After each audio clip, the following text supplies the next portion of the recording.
Grabatzen ari garen unean gaueko 11:00 zortzi minutu igaro diren honetan, Arsenalek eta Real Madridek Arsenal Stadiumen jokatu duten Txapeldunen Ligako final laurdenetako joaneko norgehiagokaren analisia egingo dugu. Arsenalek egurtu ez xeatu egin du Real Madrid 3-0 irabazi dio Mikel Artetaren taldeak Carlo Ancelotiren ari eta honen bestez Bernabeura kanporaketa oso bideratuta duela joango da. Gogora ezagun aurreko jardunaldian batetik Arsenalek berdindu egin zuela Evertonen zelaian bana, Real Madrid berriz galdu egin zuen Valentziaren aurka 1-2 eta honen bestez esan daiteke bi taldeak ez direla sentsazio positiboenekin iritsi. Horregatik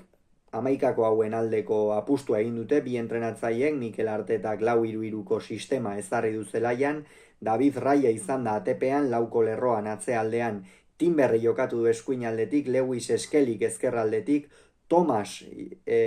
Kiwi eta Saliba izan dira atzealdearen erdialdean, Thomas Partik jokatu du orain bai euskarri moduan, zelai erdian laguntzaien Martin Odegaard eta Declan Rice zituela ze partida atera duten biek ala biek, eta goian eskuinaldetik Bukayo Saka, ezkerraldetik Martinelli eta goian Mikel Merino, ezagun zarra. Gipuzkoa alde honetan, Realean 5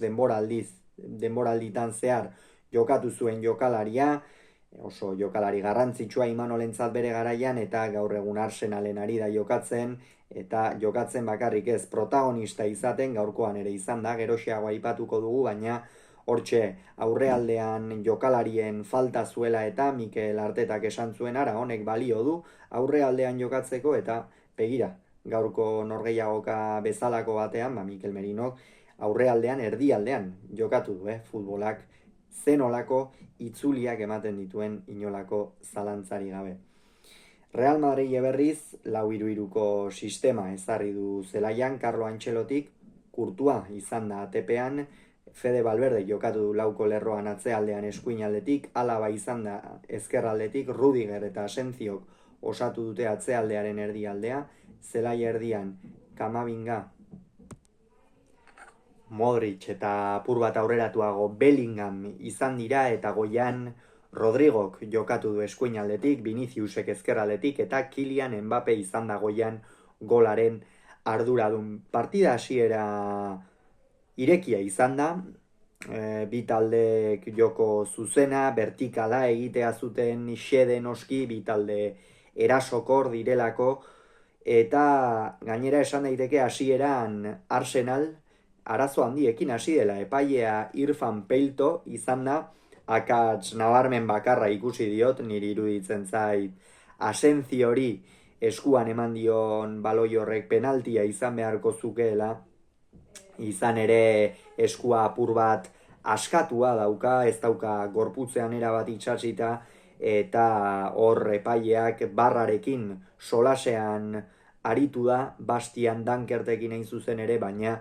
biek ala biek ebatzi dute horretzegoela ezer, eta usnako emaitzarekin jarraitu horixe izan da, Irfan Peltok izan duen akats nabarmenena, gerora iruditzen zain norgehiagokaren kudeak eta ona egin duela, Arsenalen falta batzuk behar bada nabarmen xamarrak zirenak ez ditu adierazi, baina orokorrean ez du eragin handirik izan ere norgehiagokan zehar. Eta Real Madrid berriz ikeragarri sufritzen ikusi dugu, Vinicius ez da gertu, Rodrigo ez da gertu, Bellingham ez da gertu, eta horrela Real Madridentzat oso zaila da. Kylian Mbappek izan ditu pare bat hiru aukera hor barnek aldera sartu eta apur bat Arsenalen atzealdea mehatxatu duena, Arsenalek ere esan dugu atzealdean hasieran arazo batzuk izan dituela, batez ere Kiwi hor poloniarrak, baina gero ongi zuzendu ditu eta orokorrean sendotasun handia erakutsi du, eta lehen zatian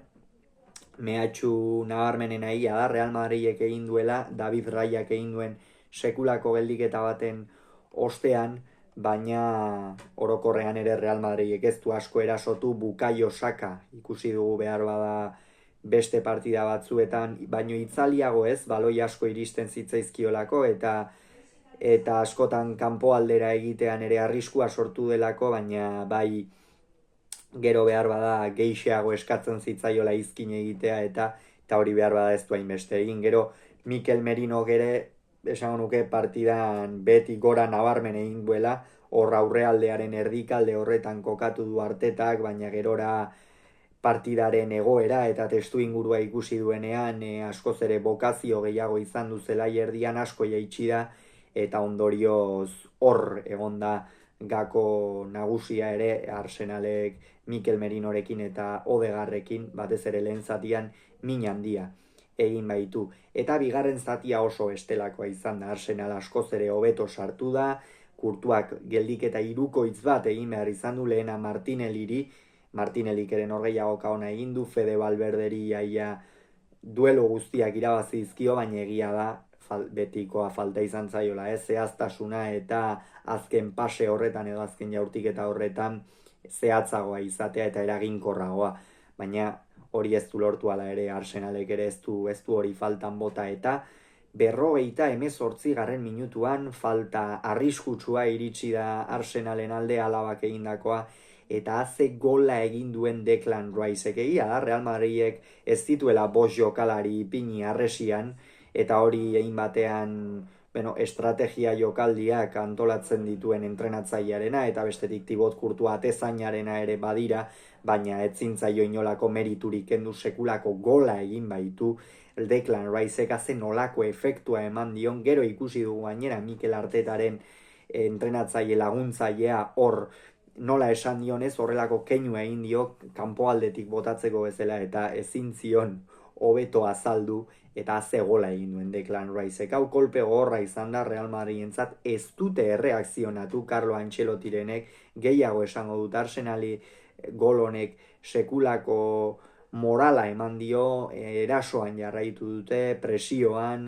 ez dute jokalariek errendimenduri jaitsi eta 70. Minutuan berriz ere antzeko falta bat iritsi da Real Madrid oso egoera larrian zegoen fisikoki ere jokalariak ez ziren bat ere ongi ikusten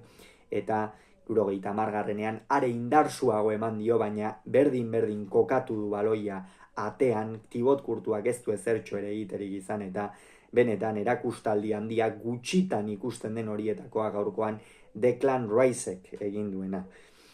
Bukayo Saka lesionatu egin da, min hartu du 73. Minutuan, esfortzu handia egin du norgehiagokan zehar, esan dugu batez ere behar bada gehiago eskatzen zitzaiola izkin egitea, kontuan izan da gainera Alaba behar bada normalean postu horretan jokatzen ez duen jokalari bat zegoela ezkerraldetik kontu arriskua sortu du eta Arsenalentzat ezinbesteko jokalaria izan da eta bere ordez Trossard atera da, honen ondorioz Mikel Merino zelai erdian askoz ere gehiago kokatu da, Trossard apur bat egalean kokatu da, baina gerora apur bat zabaldu ere egin da jokalari belgikarra eta minutu oso onak burutu ditu eta 75. Minutuan Arsenalek ez du azeleragailua jaitsi, jarraitu du ritmo bizkorrean, ritmo bizian eta Lewis Skelling Mikel Merinori atzerako pasea egin eta iruin semeak bigarren zatian aukera bikoitza izan du, barkatu egin du Thibaut Courtois sekulako atera dio, baina 75. Oso berea duen gola egin du hor efektoarekin kanpo aldetik barnek aldera sartzen duen gol hori benetan gol bikaina egin du Mikel Merinok eta hau Real Madridentzat kolpe handia ez urrengoa izan da, ez dakigu zer pasako zen Carlo Ancelottiren burutik, zer pasako zen Florentinoren burutik, zer pasako zen Mbappé Vinicius taldean pisu handia duten jokalarien buruetatik, baina benetan kolpe gogorra izan da eta erreakzionatzeko oso zaila. 79. Minutuan Alaba kendu eta Fran Garcia atera du, apur bat erasokortasun gehiago nahi zuen, baina atzealdean ere oreka mantendu beharrean zen, batetik norgehiagokari buelta ematea ezinezkoa zelako eta bestetik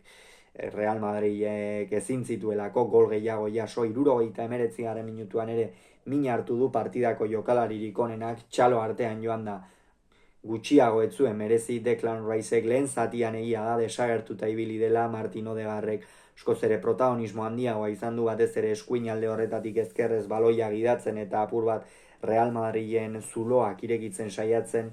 eta bere ordezkieran Tierney atera da, hau Lewis Skellyren aurrean ipini da apur bat egalean, baina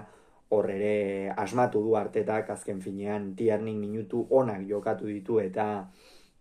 egin behar zuen hau da, emaitza mantendu hori gertatu da eta Real Madrid gainera ez du golik sartu. Pixkanaka Arsenal ere erritmoa jaisten joan da, eurentzako